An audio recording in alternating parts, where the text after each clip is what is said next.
Good morning everyone, my name is Ankit and today we are going to discuss about the adaptation process which was given by the Jean पियाजे।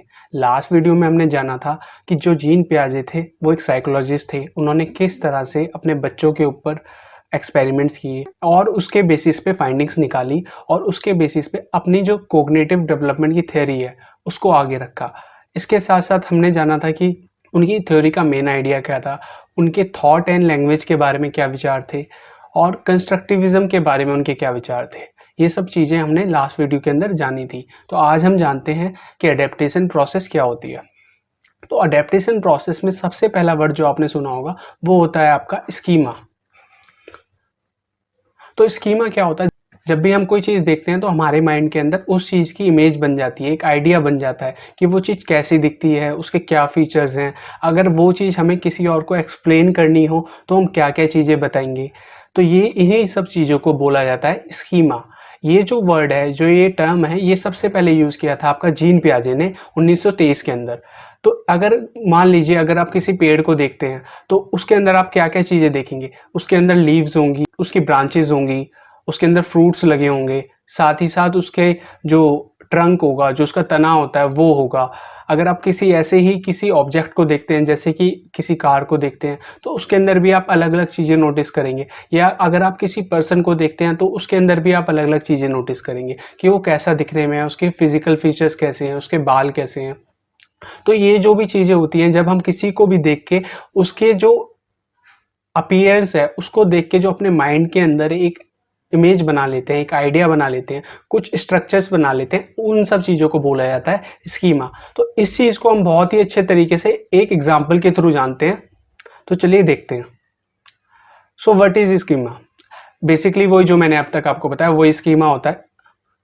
तो मान लीजिए ये बच्चा है, ये रोज park में खेलने आता है। तो जैसे अभी आपने सामने देखा कि इसके सामने से एक कार गई, तो इसने कार को देखा लेकिन ये जानता नहीं है कि कार एक्चुअल में होती क्या है। तो उसने देखा तो उसने जाना कि ये बॉक्स की तरह दिखती है, इसमें 4 पहिए हैं, साथ ही साथ इसमें मिरर्स लगे हुए हैं और इसके साथ साथ इसमें लाइट्स भी लगी हुई हैं। लेकिन वो ये सोच रहा है कि एक्चुअली में ये है क्या। तो ये अब जाएगा अपनी मम्मी के पास और उनसे पूछेगा कि मम्मी ये क्या चीज़ है। तो ये मम्मी के पास जैसे गया, मम्मी से बोला कि मम्मी मैंने आज एक बॉक्स देखा जो कि कैसा था, उसमें मिरर्स लगे हुए थे, साथ ही साथ उसमें व्हील्स थे और उस पे लाइट भी थी। वो क्या था और वो चल भी रहा था। तो उसकी मम्मी ने बहुत सोचा कि ये किस चीज़ की बात कर रहा है। देन उसकी मम्मी ने अंदाज़ा लगाया और उसको बताया कि ये आपका एक कार ही होगी। तो फिर उन्होंने उसको बता दिया। तो इसके बाद जो बच्चा था वो भी इस बात को समझ गया कि ओके मम्मी, हाँ ठीक है, आपने बताया कि एक अगर मूविंग बॉक्स है जिसके अंदर लाइट्स लगी हैं, जिसके अंदर मिरर्स हैं, उसे हम क्या बोलते हैं, कार। तो उसकी मम्मी ने बोला यस बॉय, मतलब ठीक है बेटा, यही सही होता है जो आप बता रहे हो। तो फिर उसने मम्मी से बोला कि हाँ मम्मी, एक बॉक्स जिसके अंदर मिरर्स लगे होते हैं, साथ ही साथ जिसके अंदर व्हील्स होते हैं और वो चल रहा होता है, बॉक्स जैसा स्ट्रक्चर, उसको कार बोलते हैं।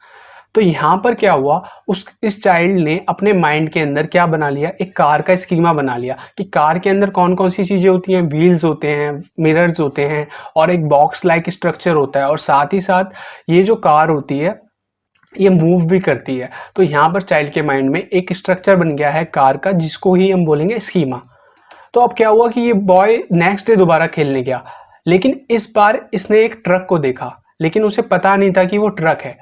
उसके माइंड में आया कि कार से बड़ा है ये डिब्बा, चल भी रहा है, साथ ही साथ इसमें बॉक्स की तरह भी दिख रहा है, इसमें व्हील्स भी हैं, साथ ही साथ इसके अंदर जो मिरर्स भी लगे हुए हैं और इसके अंदर लाइट्स भी हैं। तो इसने समझा कि ये भी क्या है, एक कार है। यहाँ पे जो चाइल्ड है इसने अपने माइंड में क्या बना लिया कि ये भी एक कार है। इसके बाद क्या हुआ, मतलब ये यहाँ पर क्या हुआ कि जो चाइल्ड है उसने क्या किया, जो एक नई इंफॉर्मेशन है जो कि किसकी है, जो कि है आपकी ट्रक की, उसको अपने एग्जिस्टिंग स्कीमा में, जो उसने पिछली बार जब कार देखी थी वो बनाया था, उसके अंदर इस वाली नॉलेज को, ट्रक की नॉलेज को ऐड कर दिया है और एब्जॉर्व कर दिया है। इसी प्रोसेस को बोला जाता है एसिमिलेशन। इस प्रक्रिया को ही बोला जाता है एसिमिलेशन, जिसमें चाइल्ड ने जो उसका एग्जिस्टिंग स्कीमा है, जो स्कीमा उसका पहले से बना हुआ है, उसके अंदर जब हम और इन्फॉर्मेशन को ऐड ऑन कर देते हैं, जोड़ देते हैं या एब्जॉर्ब कर लेते हैं, चाहे वो गलत ही हो, उस चीज को बोला जाता है एसिमिलेशन। अब अगले दिन ये दोबारा गया बच्चा खेलने, तो इसने ट्रक को देखा। देन फिर उसके पीछे पीछे ही क्या हो रहा था, कार भी आ रही थी। देखो जैसे अब सामने देख रहे हो, ये कार आई उसके सामने। तो फिर उसके माइंड में दोबारा थॉट आया कि टू कार्स, मतलब उसने ये अपने मन में बना लिया कि ये तो दोनों कार हैं, एक लाल है और एक हरी है। अब इस चीज से हमने क्या सीखा कि यहाँ पर क्या हुआ कि जो बच्चे ने क्या सोचा कि जो भी उसने देखा है या उसने जो भी एब्जॉर्ब किया है, जो भी एसिमुलेट किया है अपने एग्जिस्टिंग स्कीमा में, वो क्या है, वो सही है, बिल्कुल सही है, क्योंकि वो अपने माइंड में ये सोच रहा है कि मैंने जो भी देखा कि दोनों चीजें कार हैं, ये बिल्कुल ठीक है। तो इस प्रोसेस को या इस स्टेट को बोला जाता है इक्विलिब्रियम, या कहीं कहीं पर बोला जाता है इक्विलिब्रेशन। तो आप समझ गए होंगे कि इक्विलिब्रेशन क्या होता है, कि वो स्टेट जहां पर बच्चा क्या सोचता है कि जो भी उसने एब्जॉर्ब किया है या जो भी सीखा है या जो भी एसिमुलेट किया है, वो सारी की सारी चीजें बिल्कुल ठीक हैं। तो अब क्या हुआ, अगले दिन ये बच्चा जो था वो अपने पेरेंट्स के साथ घूमने गया पार्क के अंदर। तो फिर वहां पर रेड लाइट हो रखी थी, तो उस वहां पर ट्रक खड़ा हुआ था रेड लाइट पे। तो चाइल्ड बोलता है, बच्चा बोलता है कि देखो सेम कार, लेकिन उसके पेरेंट्स बोलते हैं नो बेटा ये ट्रक है। बेटा कहता है, बच्चा कहता है कि नहीं, क्यों ऐसा, क्यों ऐसा तो नहीं हो सकता। तो फिर अब क्या हुआ, जो चाइल्ड है वो किस सिचुएशन में आ गया है कि उसे पता लगा जो भी उसने सीखा था या जो भी उसने एब्जॉर्ब किया था या जो भी उसने चीजें जानी थी, वो क्या है, गलत है, या जो भी उसने जाना था वो क्या है, एकदम से रॉन्ग है। तो ये जो स्टेट है या जो ये वाला जो पॉइंट है, इसको बोला जाएगा डिसइक्विलिब्रियम। कि यहाँ पर जो भी बच्चे ने सीखा उसे पता लग गया कि वो गलत है, तो इसलिए उसके अंदर एक डिसबैलेंस की सिचुएशन आ गई है। वो पहले बैलेंस की सिचुएशन में था, इक्विलिब्रेशन में था पहले, लेकिन अब उसके अंदर डिसबैलेंस की सिचुएशन आ गई है। इस चीज को बोला जाता है डिसइक्विलिब्रियम। तो here the child got to know whatever he has assimilated is wrong. Now he is in a state of disequilibrium. तो वही बात जो मैंने बताई कि अब क्या हुआ कि चाइल्ड को ये पता लगा कि जो भी उसने सीखा या जो भी उसने जाना वो क्या है, गलत है। और अब वो कौन सी स्टेट में आ गया, वो आ गया डिसइक्विलिब्रियम में। तो अब क्या होता है, वो घर पर आता है तो फिर अपनी मम्मी से क्वेश्चन करता है कि मम्मी ये बताओ कि ट्रक में और जो ये आपका कार है, इसके अंदर डिफरेंस क्या होता है। तो फिर मम्मी उसको बताती है कि बेटा द ट्रक इज बिगर, कि जो ट्रक होता है वो क्या होता है, बड़ा होता है। और साथ ही साथ जो ट्रक होता है, it is used for carrying things not people. उसका यूज मेनली किया जाता है सामान को इधर उधर ले जाने में, ना कि लोगों को। तो फिर अब क्या करेगा बच्चा, जो उसका एग्जिस्टिंग स्कीमा है या जो उसकी एग्जिस्टिंग नॉलेज है, उसको क्या करेगा, चेंज करेगा, ताकि वो अपनी जो उसकी नॉलेज है उसको ठीक कर पाए। और इसी प्रोसेस को बोला जाता है एकोमोडेशन। अगर हिंदी में बोलें तो इसको बोला जाता है नया स्कीमा बनाना, या फिर जो पुराना स्कीमा है उसमें बदलाव करना, उसमें चेंज करना या उसको मॉडिफाई करना। ये क्या होता है आपका एकोमोडेशन। तो अब जो बच्चा है वो मम्मी से बोलता है, अच्छा मम्मी अब मैं समझ गया कि एक ट्रक में क्या डिफरेंस होता है और एक कार में क्या डिफरेंस होता है। दोनों लिखते तो सेम है, लगते तो सेम है, लेकिन होते अलग अलग हैं। तो फिर उसकी मम्मी कहती है, हाँ बेटा बिल्कुल ठीक कह रहे हो आप। तो अब क्या हुआ, जो चाइल्ड है, जो बच्चा है, वो दोबारा इक्विलिब्रियम की सिचुएशन में आ गया, मतलब कि बैलेंस की सिचुएशन में आ गया। यहाँ पर जो बच्चे ने जाना वो एकदम ठीक है। तो आज जो भी हमने ये प्रोसेसेस जानी, जैसे कि एसिमुलेशन, इक्विलिब्रेशन, या फिर न्यू सिचुएशन, या फिर एकोमोडेशन एंड दोबारा इक्विलिब्रियम, तो ये जो प्रोसेस है, इस प्रोसेस को बोला जाता है एडेप्टेशन प्रोसेस। इस प्रोसेस के अंदर सबसे पहले हम क्या करते हैं, एक स्कीमा बनाते हैं। फिर देन हम क्या करते हैं, कोई नई जानकारी, एक नई इंफॉर्मेशन को उस स्कीमा के अंदर ऐड ऑन करते हैं या उसके अंदर जोड़ते हैं।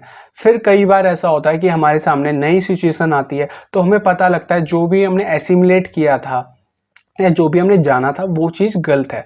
तो फिर हम क्या करते हैं, उस जो जानकारी है उसमें चेंज लाते हैं, जो एग्जिस्टिंग स्कीमा है उसमें चेंज लाते हैं, या जो भी हमने एसिमुलेट किया था उसमें चेंज लाते हैं।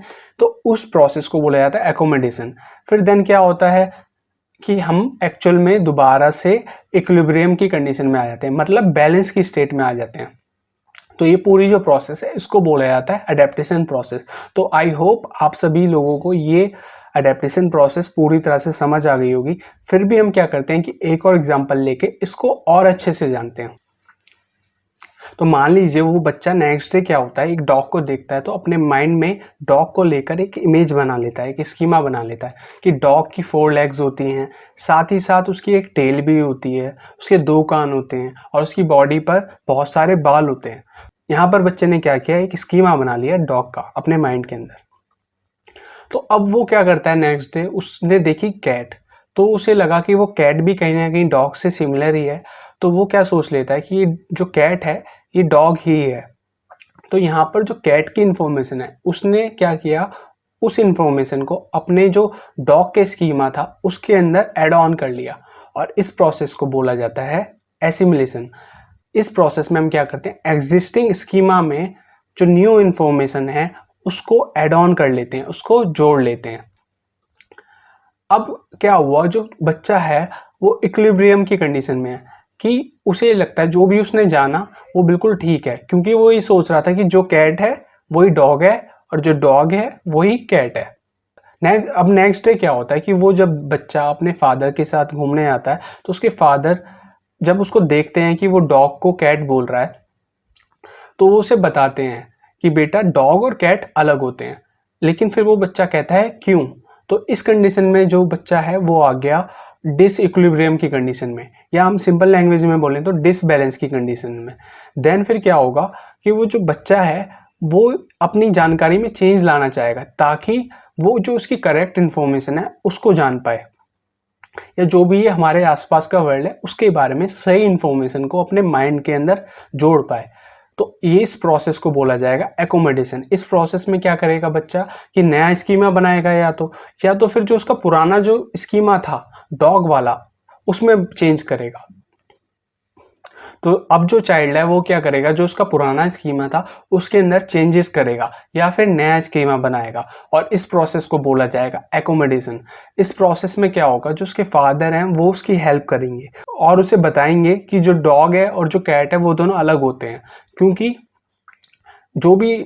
जो डॉग होता है वो अलग तरीके की आवाज़ निकालता है और जो कैट होती है वो अलग तरीके की आवाज़ निकालती है। साथ ही साथ उसके अंदर और भी कई बेसिक फीचर्स होते हैं या डिफरेंसेस होते हैं, वो क्या क्या होते हैं। तो फिर बच्चा है वो जान जाएगा कि दोनों में क्या डिफरेंस होते हैं और एक डॉग और एक कैट अलग अलग होते हैं। तो अब जो बच्चा है वो वापस से इक्विलिब्रियम की कंडीशन में आ जाएगा। तो इस प्रोसेस को बोलेंगे आपका अडेप्टेशन प्रोसेस, जिसमें बच्चा किस किस चीज़ों से गुजरता है, एसिमिलेशन से। देन फिर वो क्या करता है, आपका इक्विलिब्रियम में होता है, फिर न्यू सिचुएशन आती है, फिर वो डिसइक्विलिब्रियम में होता है, फिर देन वो दोबारा इक्विलिब्रियम में आ जाता है। तो इस प्रोसेस को, पूरी प्रोसेस को बोला जाता है adaptation process. So I hope आप सभी को ये प्रोसेस अच्छे से समझ आ गया होगा। अगर आपको इससे रिलेटेड कोई डाउट है तो उसको नीचे कमेंट बॉक्स में कमेंट कर दीजिए। बाकी thank you so much for watching. बाकी मिलते हैं नेक्स्ट वीडियो में। बाय।